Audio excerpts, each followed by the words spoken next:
101. Okay. There are 3 more. So if we look here, while I have this pulled up, we have a total of 5. Okay. We already talked about elasticity. That's the bounciness, We talked right? about that's the bounciness. Yeah. We talked about the friction. That's kind of what like I just did. We're gonna talk about density. Okay. But I'm gonna leave elasticity weight and friction weight for a future Physics 102 or 103 stream, and also for our users to go read up on themselves on the technical docs, just because it's a little more complicated and just isn't worth it right now for 101. So let's talk through density, okay? Okay, perfect. There's a great question in chat after you do your density bit. Okay, yeah, the density will be super quick, so perfect. We'll get right to it. Awesome. All right, so I don't want to cheat anything, so let's just delete everything and start from scratch. And let's start again with a sphere. So we have one here. It's just against the ground there, and we're going to copy and paste it. Okay, cool. And we're going to color these. So this one on the right side is going to be red, and that will be higher density. And then this one on the left side will be, let's go light blue. I was going to go pink, but maybe that'll be too hard to differentiate. So light blue, we're going to do less density, and red, we're going to do more density. And what I need you to focus on here to understand this or see the effect is actually just this mass that's grayed out. Do you see it? Do you see the 23.457? Let me zoom in a bit. Yeah, okay. This is going to be scuffed, all right? We're going to have to zoom in a little bit. I just want to make sure we can read this. All right, barely. All right, go. So the density, it's grayed out. It's like 23.457. Yeah, so the mass is grayed out. The density is not grayed out. 0.7. Yep. So we're going to turn on custom physical properties for both. As you can tell, the mass value is 23.457 for both of them. Okay. And what density is, you can look this up in case you ever forget. Density is mass divided by volume.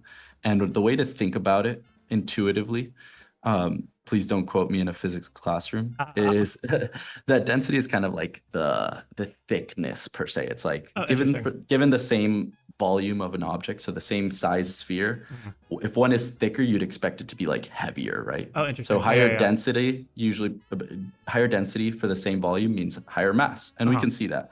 So for the red one that's supposed to have higher density, we're just going to double the density here. So from 0.7 to 1.44. Okay.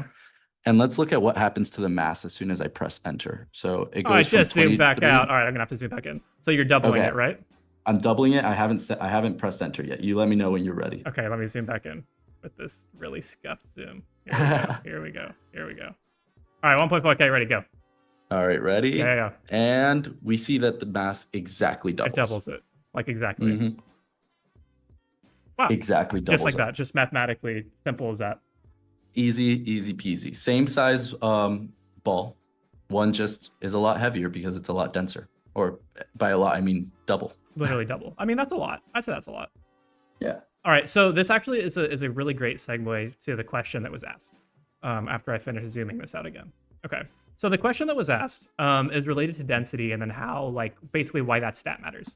It's if you were to increase the density of an object, given that volume remains constant, would the friction increase leading to a lower velocity? Or is the velocity purely dictated by the friction? Oh, okay, you're going to have to slow it down for me. Could you repeat that a little slower? Yeah. Okay.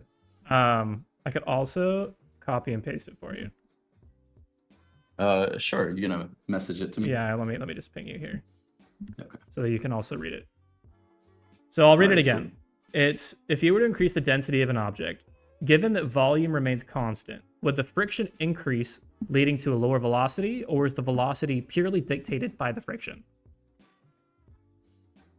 Oh man, I mean, this is a great question because I love that you're already you're already combining all these properties and trying to see how you can get some cool behavior.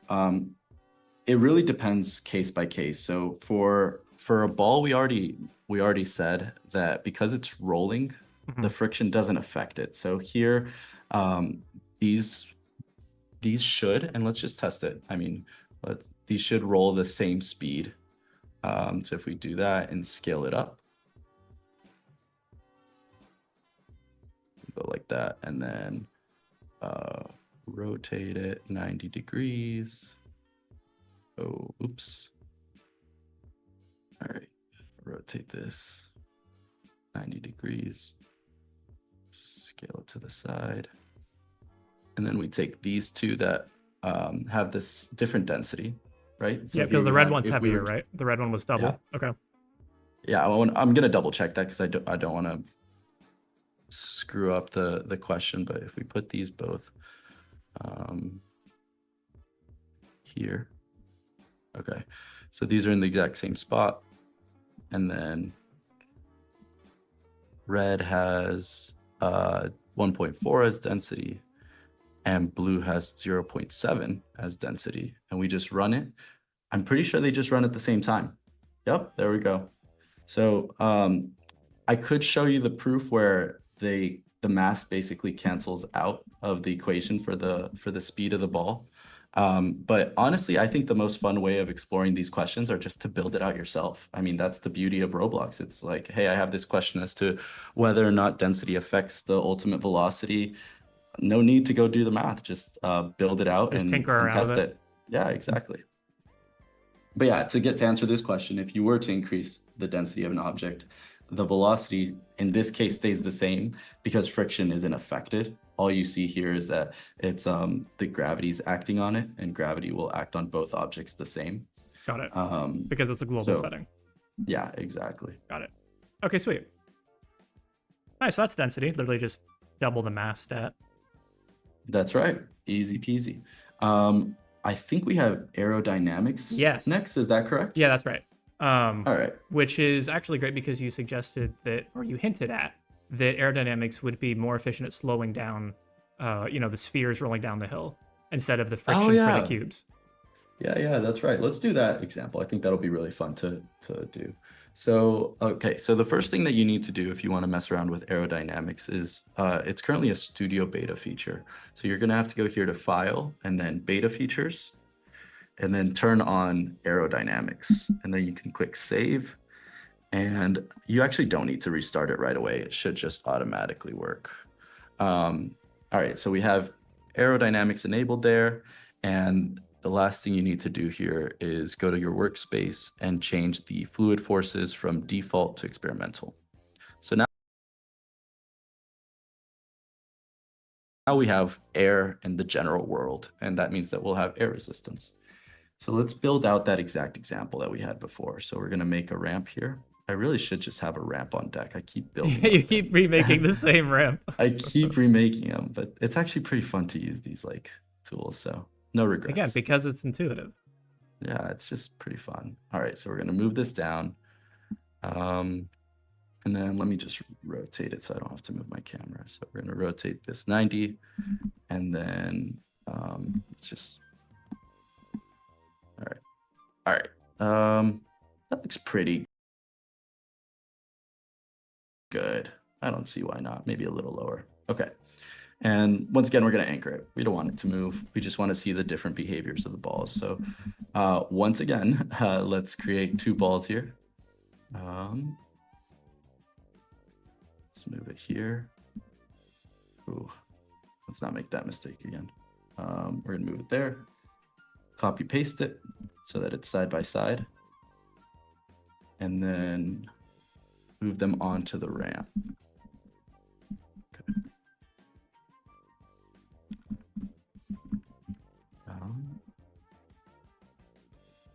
Okay, are these completely against ramp there? Yep, all right, perfect. So the way that we're gonna showcase how air resistance and aerodynamics actually affects these balls that are gonna roll off the ramp is by having one of them affected by aero and the other one not. So how about we do no is red. Can I pick the colors this time? You pick the colors every time. Yeah, why don't you pick the colors? What do you want no to be? No arrow. I want no to be green. Okay. And I want yes to be red. Like oh, let's confuse everybody. No, I'm just kidding. We'll follow it. And I'm actually going to name them to make sure that we're good. Just to be clear. Red is yes, arrow. Can I put an exclamation point in here? I've never tried. Yay, yes, arrow. Nice. And then green is going to be No No arrow. arrow. And let's see if I can put a sad face. Oh, perfect. I like it. Hey, okay. All right. And so what we need to do to make this no arrow and yes arrow, because the names aren't enough, are turn on and off this enable fluid forces Okay. behavior. So for no arrow, we want it disabled, right? We don't want aerodynamics. And Yep. for yes arrow, we do want aerodynamics. Okay. So let's can I ask a talk through question what we first? should expect. Sorry. Yeah. I'm a little confused. So you're saying aerodynamics, and I'm tracking. Aero means air. We're talking wind resistance, the one blowing friction on the ball. Like that's all tracking. But then as soon as you enable the beta feature for aerodynamics, you said that it's called fluid dynamics. Like, why is it fluid? I thought we were like, it's like air stuff, you know? That's a great question, and I kind of alluded a little bit to it earlier. So fluids are both liquids and gases. Oh man, here we go. So we started with aerodynamics, which means, how do the forces from wind and air resistance affect objects? But eventually we want to incorporate that with all liquids as well. So you can imagine building a sailboat that is completely accurate from the perspective of how does the water affect its behavior? How does gravity affect its behavior? How do collisions affect its behavior? And how does the wind force it to move in a certain direction with a sail or whatnot? Does that make sense? Yeah. So that this is circling back to that gravity water question. Exactly. So that enable fluid forces right now is talking about the aerodynamic forces, but in the future you can envision that it'll be air and water, or better way to put it is gases and liquids, because air is just one type of gas. Like we could change the density and mimic some other gas. Got it. So you're just future-proofing the naming conventions on a technicality. Trying our best to future-proof it so that we avoid confusion as much as possible. I mean, that's great. Yeah, imagine using aerodynamics for years, and all of a sudden they change the name. Yep, exactly. Okay, that makes sense. All right, okay. Cool. All right, I'm tracking. So awesome. So let's walk through this again. We have a ramp. It's anchored because we don't want it to move. It's a little bit sloped so that it should be providing some sort of like force for the balls to roll down. We have a green ball that does not have aero enable, and we have a red ball that does have aero enabled. Okay. And so we've already talked about air resistance a little bit. If we know that the red ball will experience air resistance, what do you think will be the difference in behavior when I run this between the green and the red ball? The red should slow down because that's like the primary thing that would be slowing it down in this example. I'd hope so, right? Yeah. Let's see if it works. So let's if friction didn't slow it down, then like balls are just broken and unstoppable. Exactly. And so it might be a little long to notice it, but there it is for sure. It's definitely taking a lead, and the easiest way to show it is if we give it 30 seconds, it will roll off here. But another way that we can show it is actually changing the global wind. So which way is X, Y, Z right now? Let me stop this and rerun that. So I'm actually going to turn on global wind in the positive X direction, because if you can see my cube here, that means it should make the ball that is affected by air roll backwards towards the ramp. So let's go ahead and run that. We'll let that run slowly in the background there. And then in workspace, we can go and change the global wind. So right now it's set to 0, 0, 0, which means there is air resistance, but there's no wind. And if we turn this to, let's say, 20, so 20 in the positive X direction, as I mentioned, it should start going back towards the ramp. Let's see. It does look like green is taking more of a lead. What if I turn this to like 200? Will it just like go super fast? Just rocket it? Oh, yeah, there it goes. There it goes. And maybe we changed the Z value to make it go up or down. So 100. Oh, and it started veering off down. There it goes. No, we're going to lose it. The green one's still going unaffected. Unaffected because by air resistance. But the red one just zoomed off. The red one just zoomed off. We have green here that's just still rolling, minding its own business. And green can just go forever because it doesn't have the friction to slow it down, and it doesn't have the air resistance to slow it down. So there's kind of nothing stopping it at that point. Not unless it collides with something, which is also free physics. Yep, that's right. So, okay, this might sound silly, but so when you enabled the aerodynamics, right, just to have it exist and toggled it on, before you did the really dramatically obvious global wind, right, where it moved backwards in the opposite direction, you like made a little like, you could do like hurricane winds, right? Like what's the point of just enabling latent normal wind resistance? You know, like the global wind setting makes sense. Like, oh, I want like a big gust of wind. Like, oh, I want a tornado. I want a hurricane. I want like crazy wind. But like, what's the point of just toggling it on? Is it just to do global wind, or like does it have value in and of itself? Yeah, that's a great question. I mean, it's really just what we started this whole stream with. It's mimicking the real world. Like Hmm. most developers or most users here would expect that a ball would eventually stop rolling. And as you can see, that is the case for the red ball that has arrow enabled, and it's not the case for the other one. And so you just get more realistic behavior, more intuitive behavior by turning it on.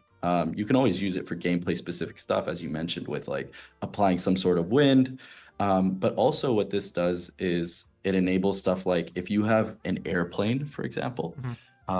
I wish I had an example. That would have been really cool to bring into this live stream. But if you have an airplane that's just like going fast enough and tilting its wings up, Mhm. if there's no aerodynamics, that thing is not going up. I mean, there's no force to push the wings up. But Got it. with aerodynamics enabled, even if it has no global wind, you can start flying it the way that it happens in real life.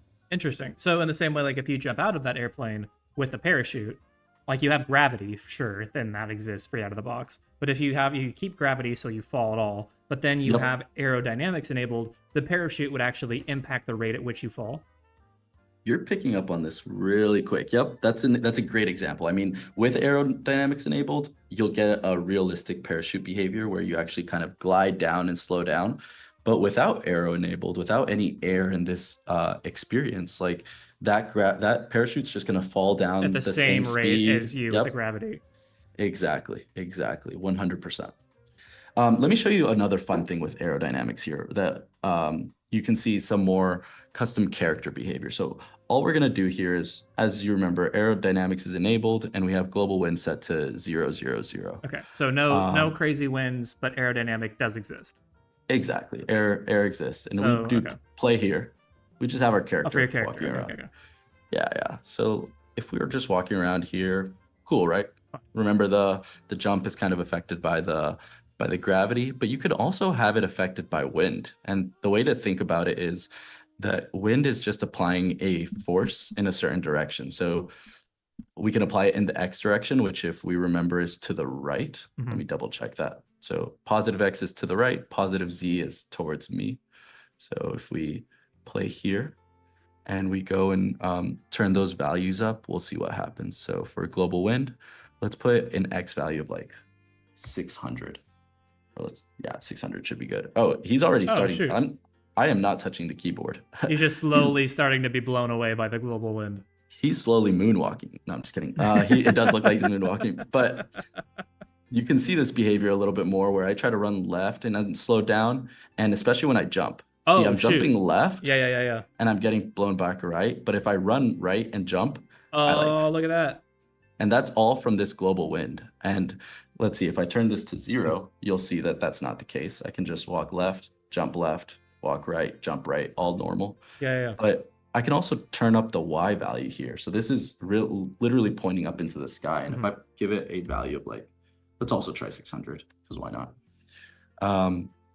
I'm still on the ground because it's not enough force to get me to fly. But now when I jump, like there is a lot of force keeping me up in the air because of the arrow. And so I'm just kind of floating there. Whereas if I turn this to 0, like I should just fall. Got it. There was a question earlier if you could invert gravity, or, you know, so you can make the gravity go up.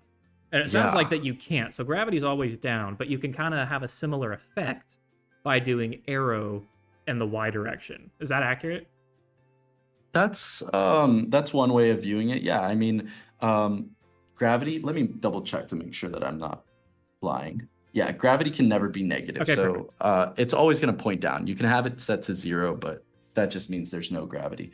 And the way to think about it is gravity is a force pointing down, and you're giving a magnitude here of like how much.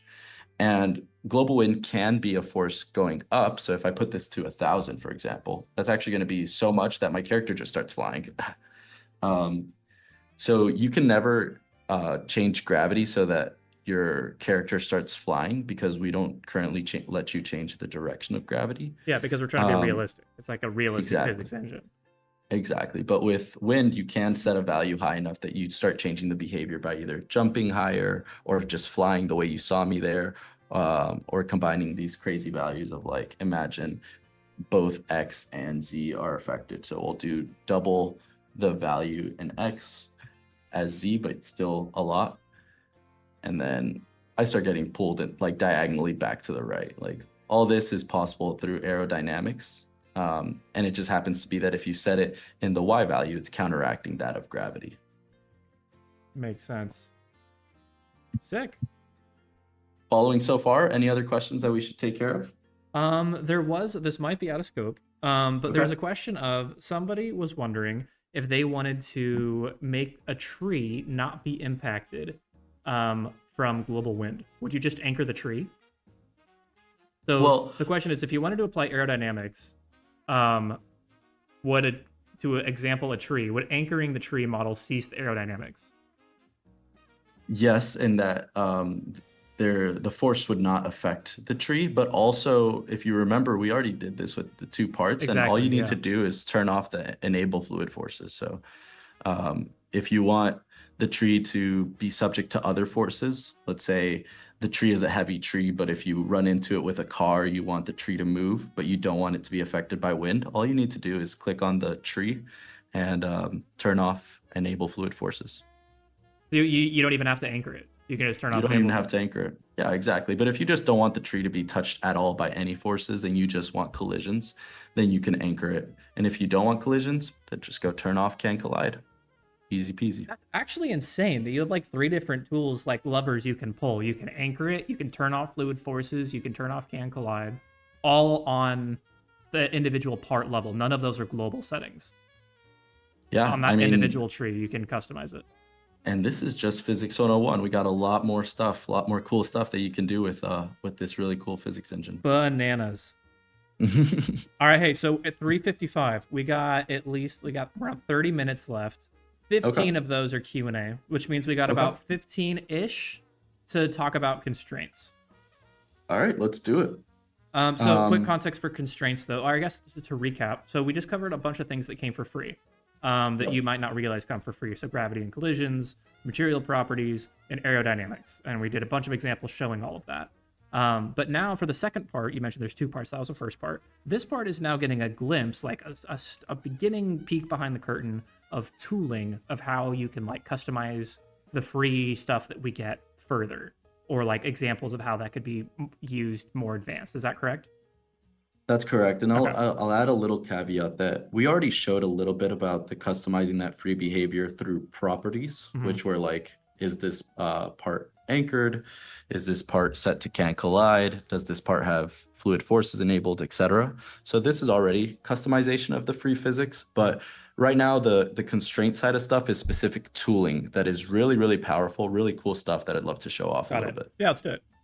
All right, awesome. So the first thing I'm going to do here is turn off arrow because I don't want that to be changing anything. So let's make sure that I have it off.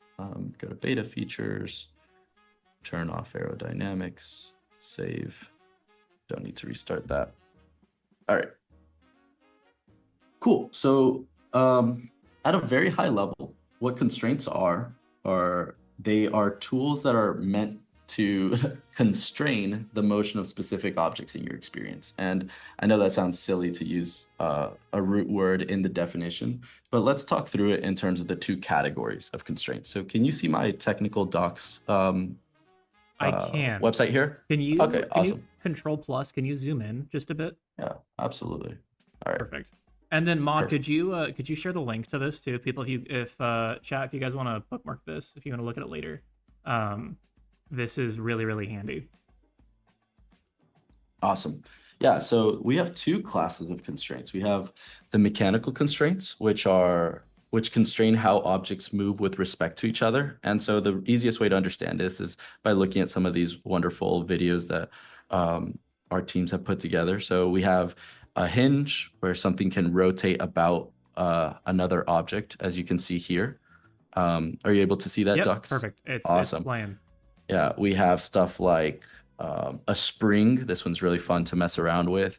As a little teaser, you do have tons of properties here so that you can change how stiff it is, how much it dampens, etc.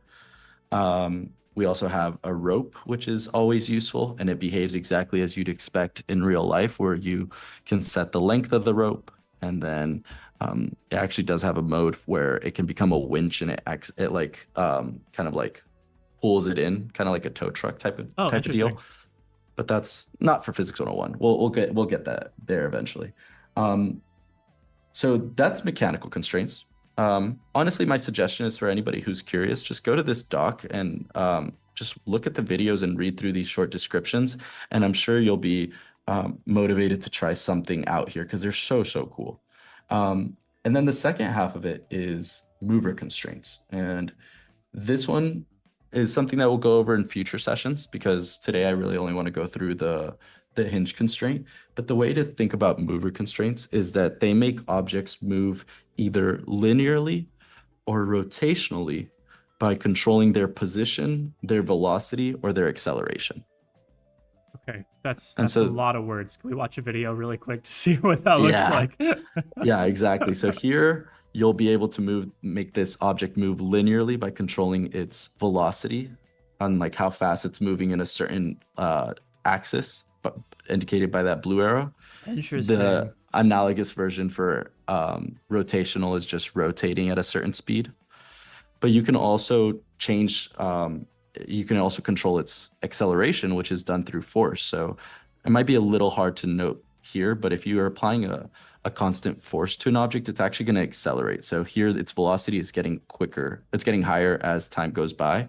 And similarly for its angular counterpart. So you're applying some torque to it, and it starts at 0 and then slowly starts speeding up. Exactly. Wow.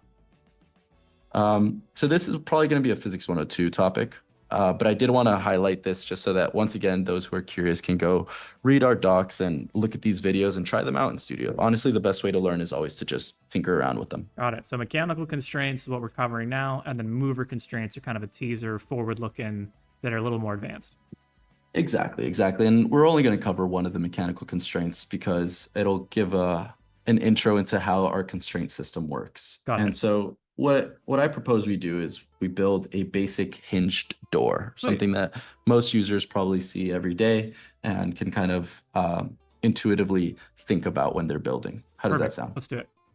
All right, cool. So there's going to be two parts to this door. We're going to have a frame. So let's make this a block and pretty tall. So we're going to have a frame like that. And then we're going to have a door. So I'm going to move this over to the right, put it down to the ground, and then just make it wider so that it's easy to tell that this is the door part. This looks like a funky door, but let's make it look a little more realistic very easily. So for the frame, I'm actually going to change that to, how about you choose the material? What do you think for the frame? Let's do like something metal. Something metal. How about metal? How about metal? Perfect. Great. How about metal? Metal seems pretty metal. What color metal? Let's do red metal. Ooh, I like it. All right, red metallic frame. And then for the door, I'll choose wood, but I'll let you choose the color. What color wood? Let's do blue. Blue wood.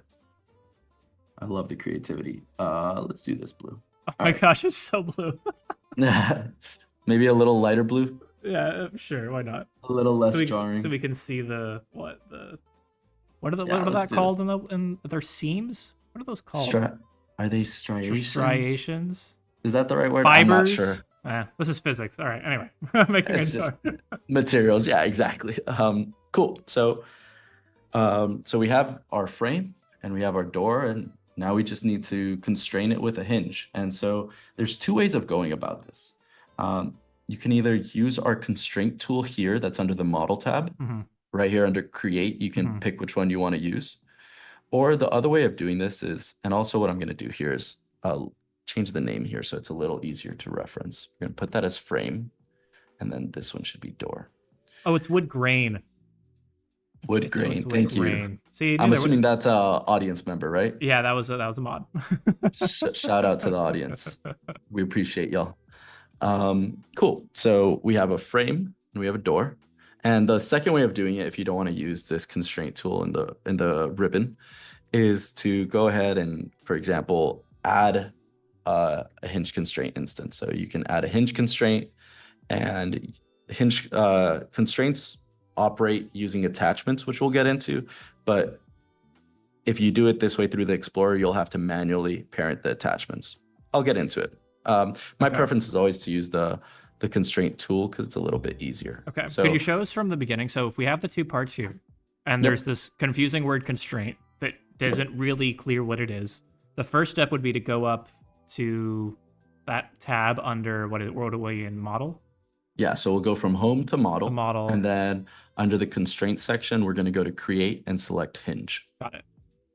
Okay, so you get this funky yellow arrow, which I'll talk through. These are the attachments that I'm talking about. And the way to think about attachments is that these are the positions of each object that you're constraining that you want to be, for the most part, together. So think of them as magnets in the same place.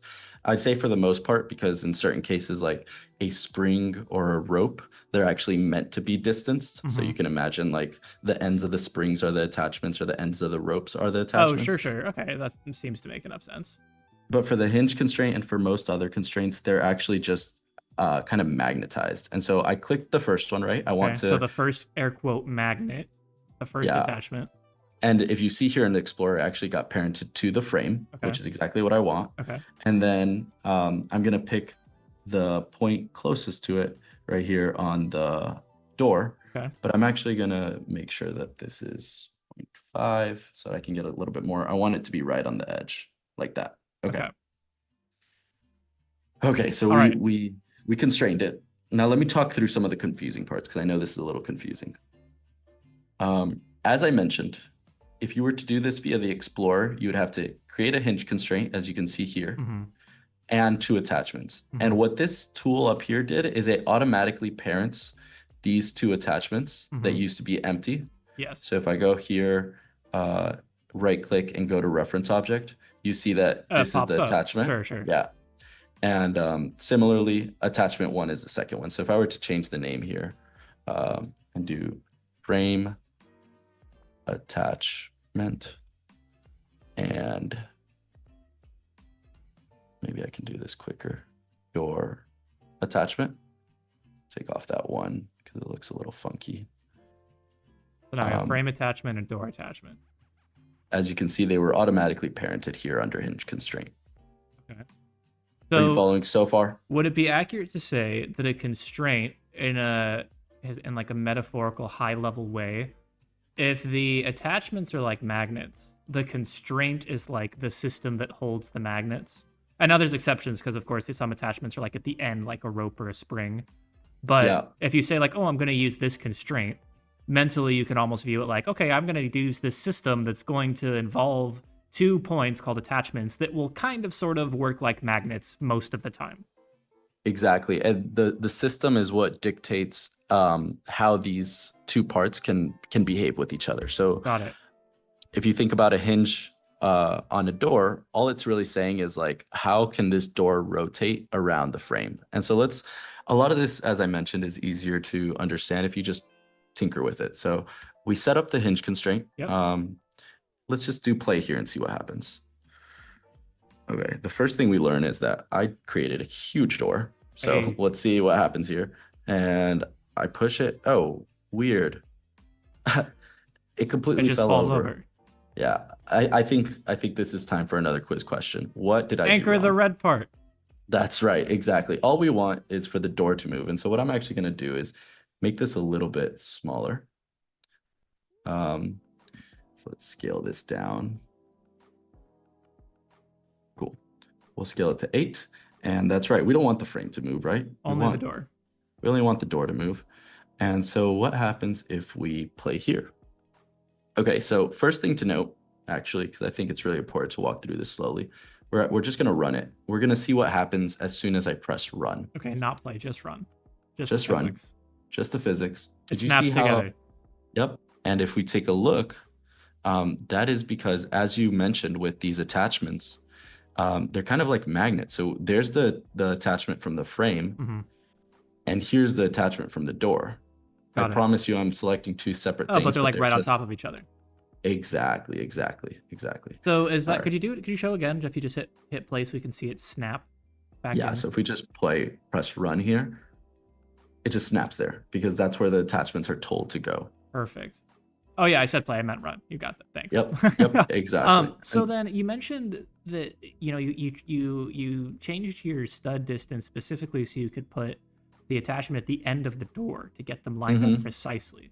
mhm. Why does that matter? Even you clicked on them and it's like, oh, I'm clicking different ones, but they're right on top of each other. Why do they have to? Why do the attachments or the air quote magnets have to be like right on top of each other and like the arrows and like what are those? Yeah, that's a great question.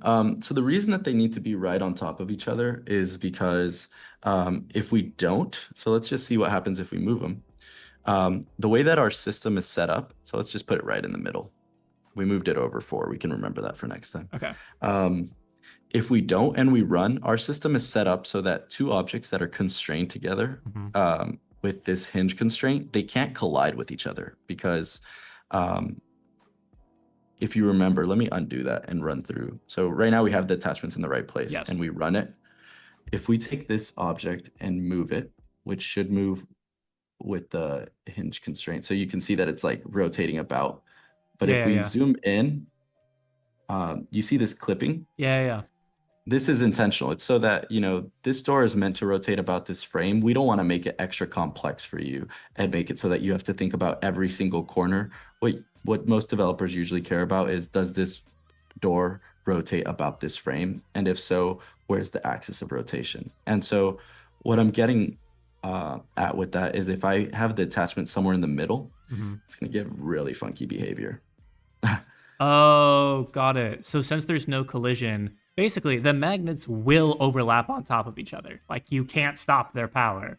The So magnets will be magnets. the Exactly. magnets will come together. So you have to place them such that it doesn't borg your scene.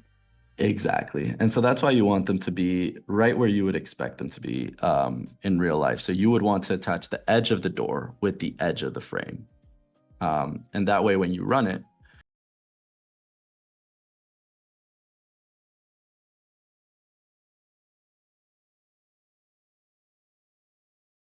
you get this kind of intuitive behavior. Perfect. So let's do this now with our character to see what happens. So let's go ahead and play. We made the door a little smaller so it's more realistic. And then we walk through it and we see that you can literally see where the object is rotating about. And so we can turn on this, this hinge constraint. And you can see here that this little orange symbol here is actually where the door is rotating about. So if I run into it, it's just Oh, that's a good angle. rotating That's a right good there. angle. Yeah. Yeah. So You see like that? that orange like little circle around it.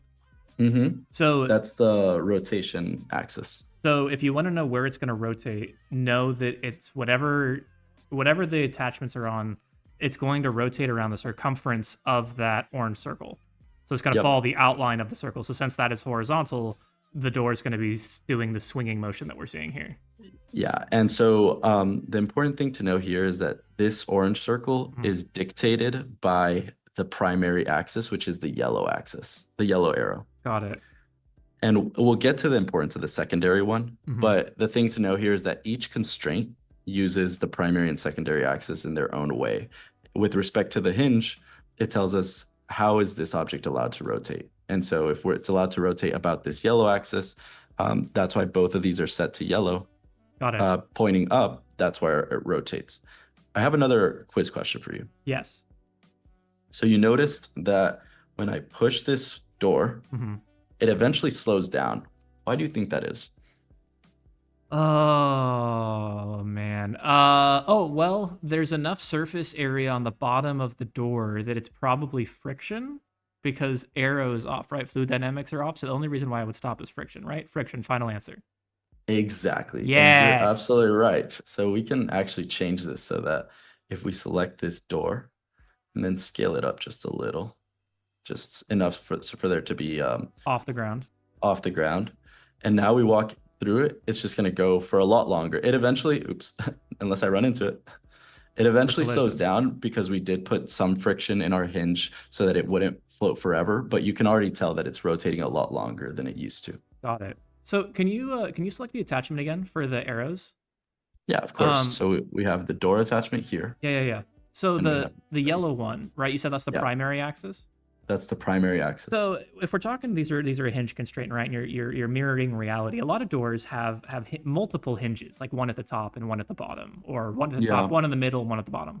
Is the reason why you only have to put, and this was a question in chat, I saw you chat, is the reason that you only put one attachment at the top is because it will operate on the entirety of that primary axis. So in this case, it's up and down. So you only need to put one. Exactly. It just I understand why that part could be a little confusing, because in real life we do have that second hinge so that it kind of counterbalances the weight of the door kind of hanging on the top hinge. Yeah. But the way that our constraint system works is that it's constraining the entire object using as much force and as much torque as it needs so that it can rotate about this axis that we dictated. And so you only need one. So in theory then, hypothetically, as long as the primary axis is up and down, could you put it anywhere you want on that pole and the behavior would remain the same? That's a great question. How about we mess around with it and just find that out together? This one I do know the answer to, but I want to also quiz you. So let's say we move this down. What do you think is going to happen if I just run right now? In theory, I think it should work exactly the same. But I don't want to mess up my 100% score. I feel like you're tricking me. Unfortunately, you're partially right. Remember that the objects... Oh, the magnets are going to be magnets. The magnets are going to be magnets. And so because we didn't move the attachment of the second door, of the second attachment, it didn't work well. Oh, shoot. So that means you would have to put both in the middle. Exactly. So if we take all right. Okay, that's like half right. That's like half right. Okay. Yeah. So let's do it. Let's take the first one and the second one, and then just move them down. And now, what do you think is going to happen? It'll work exactly the same. Exactly. There we go. That's right. So you weren't completely wrong. So you're at a 4.5 out of 5. Okay, I'll take it. That's still an A. Still an A. Exactly. Cool. Okay. Any other questions on the chat? I know this part is probably the most confusing so far. I would love to clarify anything. That's very kind. Oh wait, is it Q&A time? Darn it. Okay, I guess it technically... Mod, could you open up Q&A? We'll go a bit over for you, chat. We'll go a bit over. So start filling up the Q&A section. Upvoting questions there. There's a couple more things we want to get through for constraints. But we'll start answering more questions starting now. Mob, do you want to talk about the actuator types? Yeah. Like motors and stuff? Yeah, I'll give a high level overview of how they work, and then we can dive into it in a future session more in depth. Yeah, so because the question was about a great segue was they're wondering if you wanted it to spin literally like endlessly. Like outside of moving the door up so there's no friction. Yep, absolutely. So you can as a teaser, you could also use mover constraints for this. There's a whole tutorial on creating spinning objects that you can go check out where you can see the different tooling. But one of the ways is by using a hinge constraint and just changing its actuator type. So if we have this hinge constraint that's fully set up properly and we go to its properties here, its actuator type currently is set to none. It's just kind of free floating. And your options are none, motor,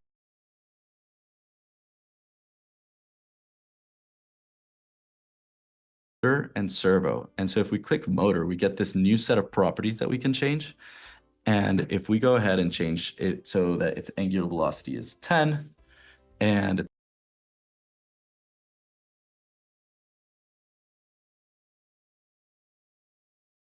max acceleration, max torque are high enough that it's just good like that, and we run it, we now have it spinning at the angular velocity of 10. It's that simple. So let's see, let's open it up and let's see how that changes with different values. So if we change this to 100, it just starts going at 100. If we change this to 1, it slows it down just like that. So that's one actuator type, which is really fun to play with. So it's just a motor that literally just keeps moving. Just around. a motor that what matters is that you have to make sure that you have enough torque. So right now, if I wanted to spin at this rate, but I have 0 torque, it's just not going to spin. Right now it's free floating, but Got it. as you can see, it just doesn't have enough torque to push it. Got it. Okay.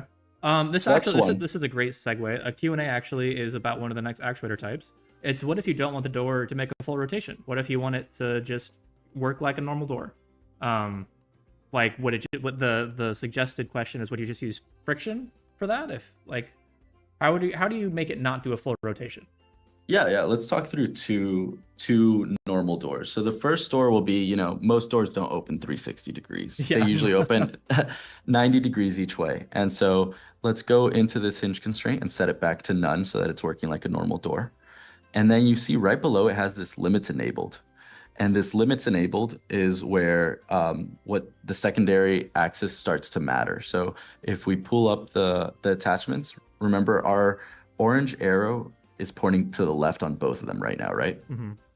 And what I'm actually going to do is rotate these 180 degrees so that it's a little bit more intuitive which way 0 is. Okay. So we're going to take the first attachment and put it to there, and we're going to take the second attachment and put it to there. And so now 0 degrees is pointing exactly towards the door. Okay. And so if we go ahead and change the limits, so we have limits enabled, and it's currently set to -45 to 45, which you can see through these green arrows. So if we wanted to open 90 degrees each way, we're going to do -90 and then +90. And now if we go ahead and see how it behaves, we can see that we run into it and it closes. So if you remember, I'm actually going to fix this. There's quite a bit of friction on this door. Let me scale this up just a tad and then play here. That's so cool. You literally just have to pick it off the ground. You don't have to go change a setting. Oh, oh yeah, I did it. Right. Is that? Oh yeah. Yeah. Yep, okay, yeah, we're good. We're good. All right, cool. So now we run into it. It stops right there. And if we run into it the other way, it stops right there. And so little quiz time. If I set this motor or this hinge constraint to be a motor, do you think it's going to overcome it? Or what do you think is going to happen? If you do motor, I think it should respect the initial 90 and just flat back and forth. Well, actually, the motor only pushes it one way, and so. Oh, that's right. It'll just get stuck. Exactly. Yeah. So. Oh, I'm not getting an 85% now. Oh, I'm dropping down to a B. Darn it. Yeah, exactly. So it spun in the positive direction, and now it's locked here. Like I could try to push it this way, but the motor is going to keep going in the same direction. Exactly. So that's one normal door, we'll call it, right? We have a normal door that's set up to be -90 to 90. But another sort of normal door I've seen is a self-closing door. And this is where servo comes in, and it's pretty fun. So we'll leave the limits enabled because that's pretty intuitive. And now what servo does is that it tries to get the door to a specific angle based on what you set it at. And that's this target angle. So this is why I wanted to set both attachments to have their secondary axis towards what I consider to be closed, so that it's a little bit more intuitive when I go to servo, and then I have target angle set to 0. So let's see what happens here. So now remember, I lifted it so that it's off the ground. Ooh, there's a lot of torque here that's pushing against me. But as you can see, it always wants to go back to angle 0. Oh, got it. And so it's like a self-closing door. Exactly. And to avoid so much resistance, you can just decrease the amount of torque that it's pushing on you. So let's close this. And if we make this 100, then we should be able to push this a lot more. Wow, 100 is still a lot too. Oop. Jesus, it's a strong door. How about... Door's jacked. I know, right? I need to get on that routine. All right, there we go. Okay, a lot easier to push. And then when I let it go, it goes back to 0. And I can push it the other way. And remember, the limits are still enabled, so it won't pass this 90 degrees. And then when I let go, it goes back to 0 degrees. And that's the third actuator type. So we had none, which was just a regular kind of rotating door. We have motor, where it's applying a torque to try to get it to move constantly. We have servo where it's trying to get it to the target angle. And then limits enabled are separate where it kind of says what the allowed motion is. Amazing. All right, hey chat, y'all are super patient. We went a little bit into the Q&A time, which means we're gonna go a little bit longer because Q&A is like the whole point of a stream. So don't worry, Absolutely. we're not jipping you on your Q&A time. We're here to chat. So that's the end of the structured curriculum. Mob is here to answer all the questions, and I'm here to learn alongside with you. So we have a couple questions here. Okay. The one with the most upvotes right now is, does this physics engine emulate centripetal force and acceleration? Does this physics engine emulate centripetal force and acceleration? It does, and I'm trying to see how I can show you. What if we make something that has a rope tied to it and then is spinning really fast? So that should work. Yeah, let's do it. Okay. So we're gonna keep the same door situation, and we're gonna set it to be. We're gonna take off the limits enabled, and then set it to be a motor. And just to make sure, so I'm gonna go a little fast here, but let me know if I'm totally fine. confusing. Cool. So that spins fast. It's motoring. And then if we go ahead and create a sphere here, and then we're gonna go ahead and constrain that sphere via a rope. So here, and then on the edge of the door. And then its length, let's make it 10. And now run it. Let's see what we get. Oh, you get this funky behavior, but yeah, look, it's slowly gonna go. Eventually, now we're cooking. And the reason at first it didn't do this smoothly is because you saw that it wasn't perfectly taut, and so it was actually like counteracting the door when it first swung, like right there at that beginning part. Because the physics is consistent. Exactly. So but just if you like saw in real life, how quick it took me to build that, like I did that in like 20 seconds. It's with just that not writing easy. a single line of code. Not a single line of code. Absolutely insane. Absolutely unhinged. Okay, I'm sorry. Next question. 2 thumbs up. If 2 objects are both unanchored with the hinge constraint, which object would move to snap to the other, or would both move? I'm also just going to ping you these so you can read them. Yeah, that's a great question. I know we have some ordering, and I just don't want to misquote it. So I think attachment 1 usually magnetizes to attachment 0. But this is one of those that I would also recommend just kind of trial and erroring it. So if we get rid of the ball and the rope, and if we take this frame and unanchor it, let's see where these lie. So we're going to move both of these so that it's over one. And then I actually have to make this one scale up. Otherwise, we're going to have some weird stuff. Okay, cool.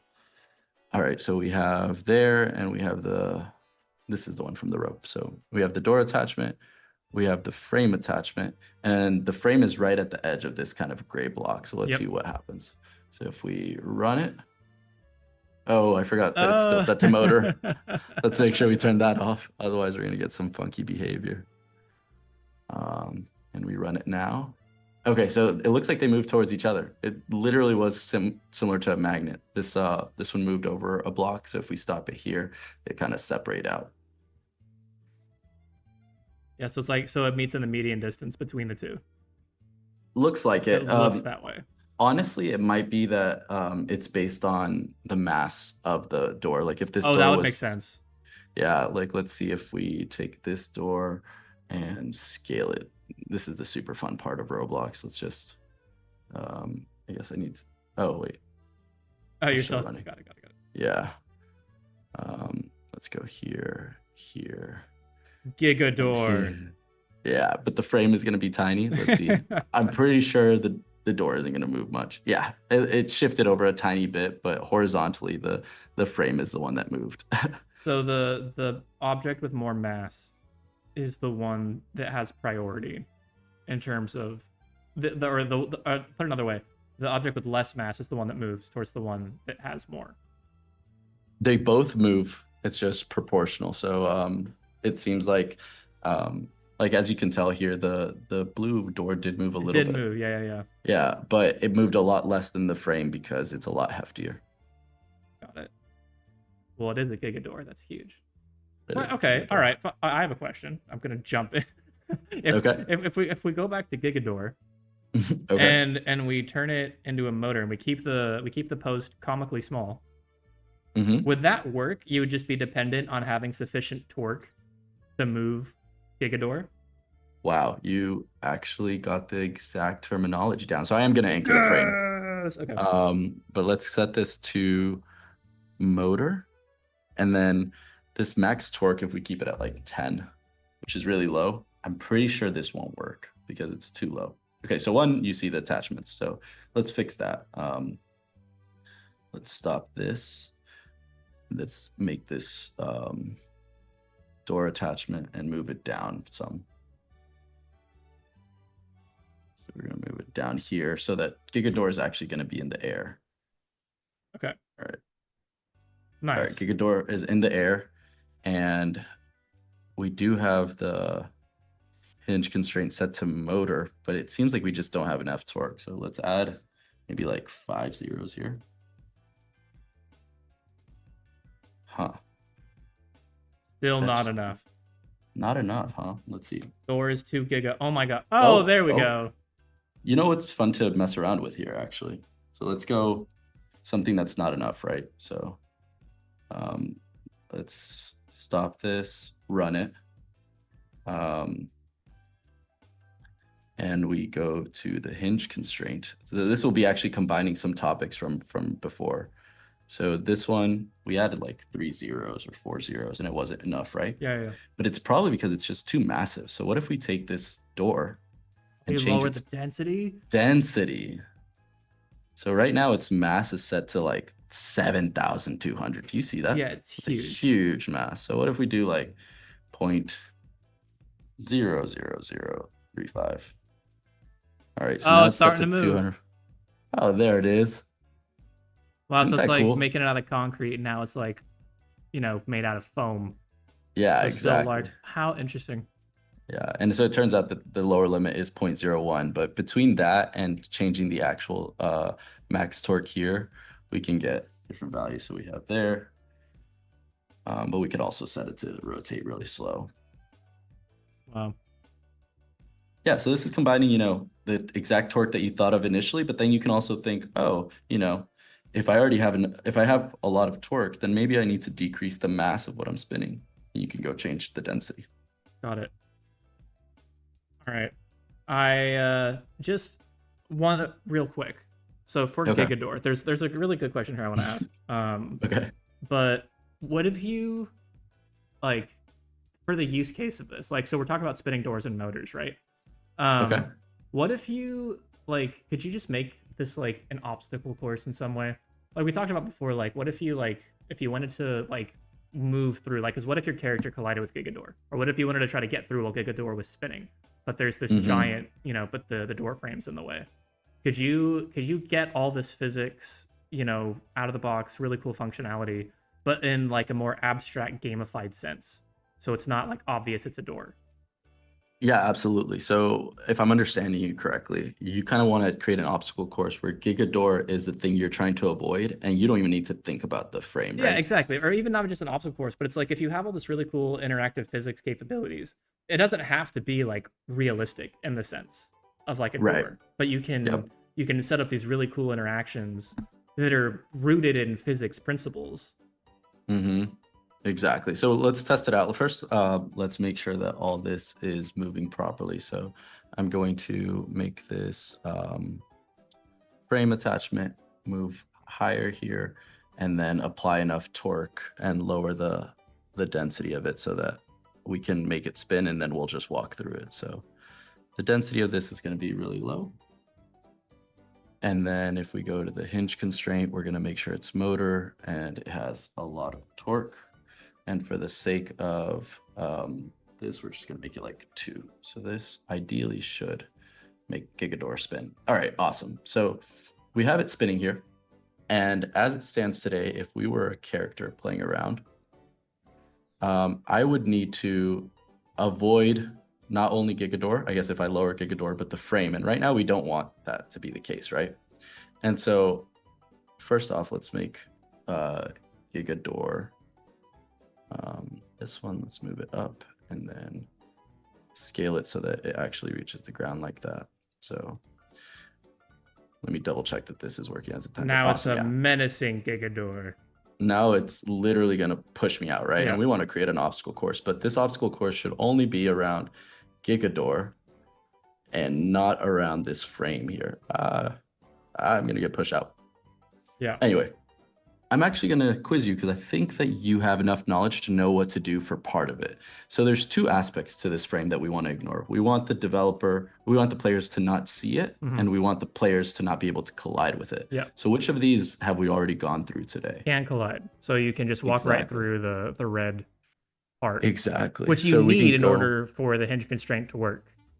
So it's not like you can just delete it. Like you need the frame in order for, to have anything spin, whether it's something for an obstacle course or something else.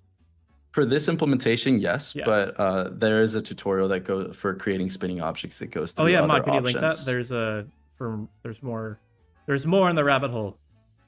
So we'll turn off can collide for this frame, and then the part for not being able to see it is just change its transparency to 100.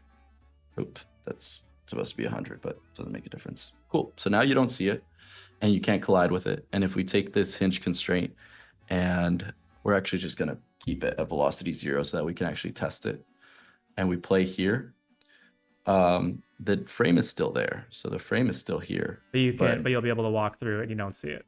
I can't see it, and I can walk through it. Whereas if I go to the frame and turn on can collide as it was before, then now I can't walk through it. Got it. So now, if you feel like that you're locked into, I have to have these parts, or I have to have XYZ in order to get this physics, interaction that I want, you aren't. Like you can make it transparent, you can turn off the collision, and you can get the physics actions without having to have the part infrastructure set up for it. Yeah, exactly. So if you get it moving now, then you literally just have a giant rotating obstacle. Yeah, I think right now it's just too heavy for this. Wait, this is the frame. Oops. Door is already set there, so if we stop this and then rerun it. Let's see, hinge constraint set to motor. This one we want to be 5. And then we have the frame set to can collide off and transparent.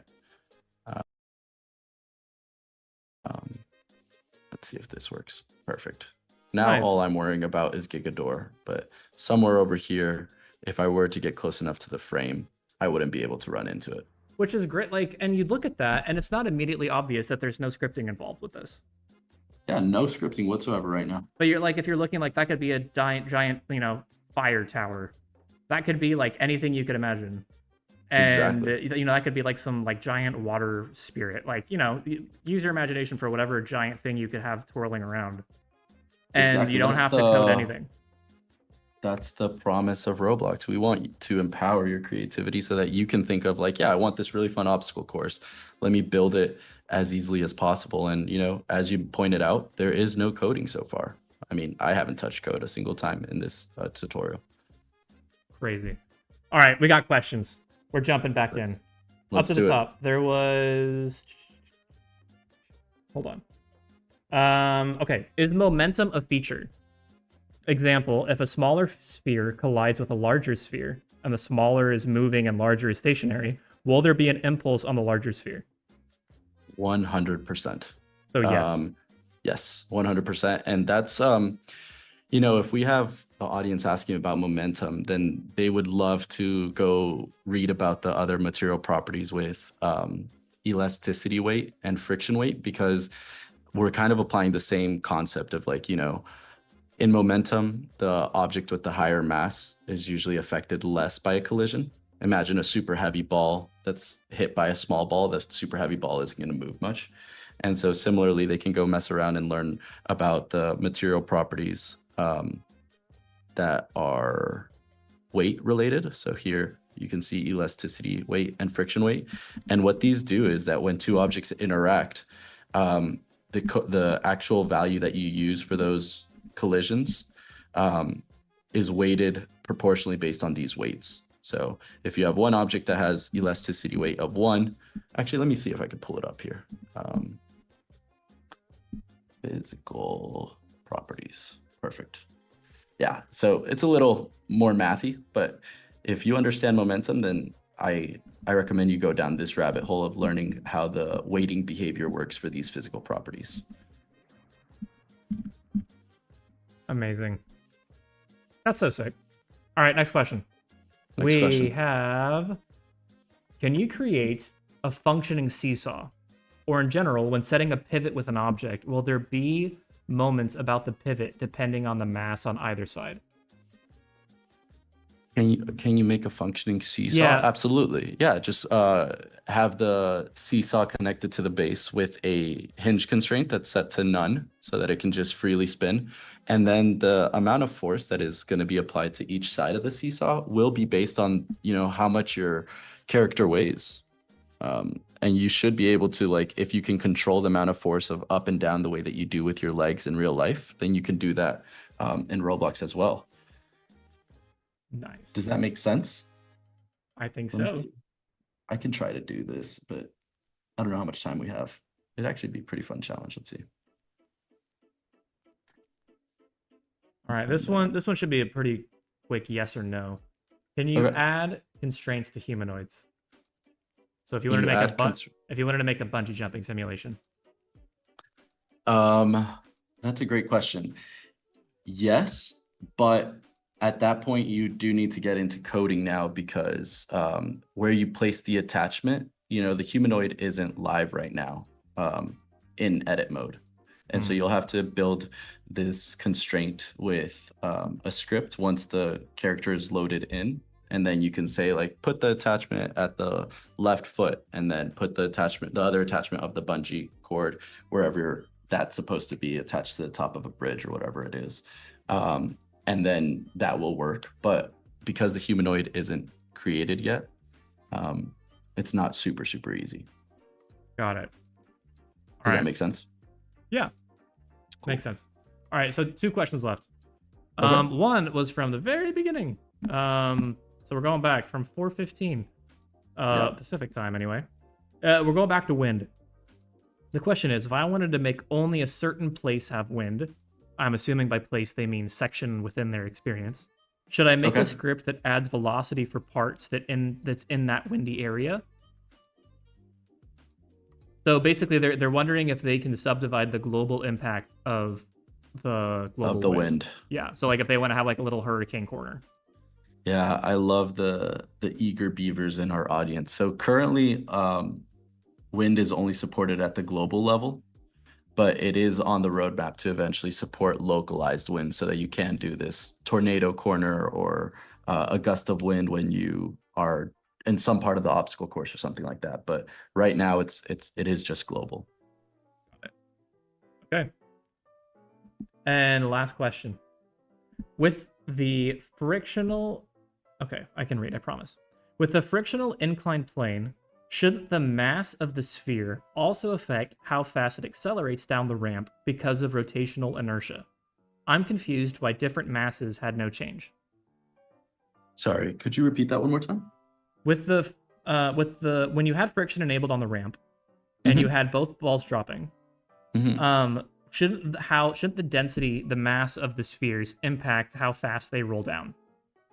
And they're confused why the different masses had no change on the rate of the spheres rolling down. So back to friction and aero. Yeah, that's a great question. Wow, this is literally getting into like college level physics. So the math answer here is that because both spheres were solid,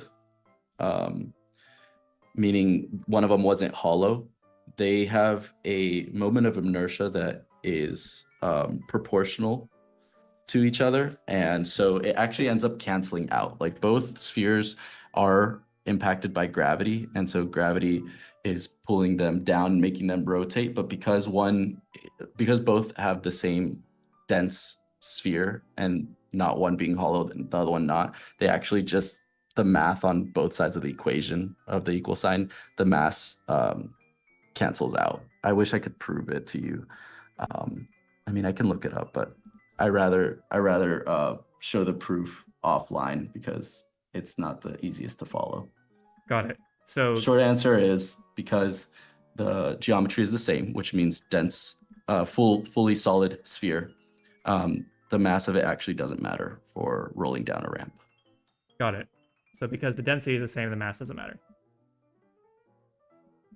Because the shape is the same. The shape is the same. A solid sphere. Got it. Yeah, the density was different, Yeah, therefore the mass was different. But because the shape was the same, you get the same behavior. A fun fact is if you were able to create a shelled ball here, so one that's hollow inside, it would actually have different behavior. Interesting. All right. Well, there it is. All right, hey, you got a compliment. You cooked with that question. That was a great question. Whoever asked that question, fantastic question. Oh, wait, actually, hold on. Yeah. You didn't get a compliment. I take it back. Mom, you didn't get the person who asked the question. Yeah, that compliment does not come to me. That is fully for the audience. All right. All right, hey. We're over time. We have talked about physics for an hour and 45 minutes. And I think that that's impressive in and of itself. And it was really fun. Wasn't it super fun? It's as somebody who's not super well versed in physics, it was really encouraging to me to be able to see how intuitive the physics system in Roblox is, and how it really just encourages you to pick stuff up and play with it. And you can definitely go in the weeds and get really, really specific with this, and of course break out coding and scripting as well. But that'll be a topic for Physics 102 and beyond. Yep, exactly. And I think you kind of pointed to the most important part. Like the best way of learning is just to tinker around with it. Here's a seesaw, by the way. It's there's no characters here, but I just put a hinge between the base and the top and anchored the bottom one. And if we were to move this, like, it's always gonna kind of tinker around there. It's gonna rotate about that hinge. So if you were to play test and jump on it and walk from one side to the other, it would fall. Great idea. Let's play here. Let's see if I can balance. All right, so if I, ooh, all right, and then. Oh, you're not heavy enough. Oh no, you are. Oh yeah, I'm like right at the edge. Hey. I wish that was planned. That was actually awesome. Nice. Yeah. All right, chat. Hey, thanks so much. Keep an eye out on Dev Forum and the YouTube channel. Mod, can you also post the YouTube video? We have one that's about making a sliding door using constraints and drag detectors of all things. So more physics video, very, very similar concept. Whole video is on there on the YouTube channel. When the VOD will be on the YouTube channel as well, but Dev Forum will be the primary place for you to look at future streams here. Yeah, and if I can add something there, Dux, audience, if you have any requests for what we should do for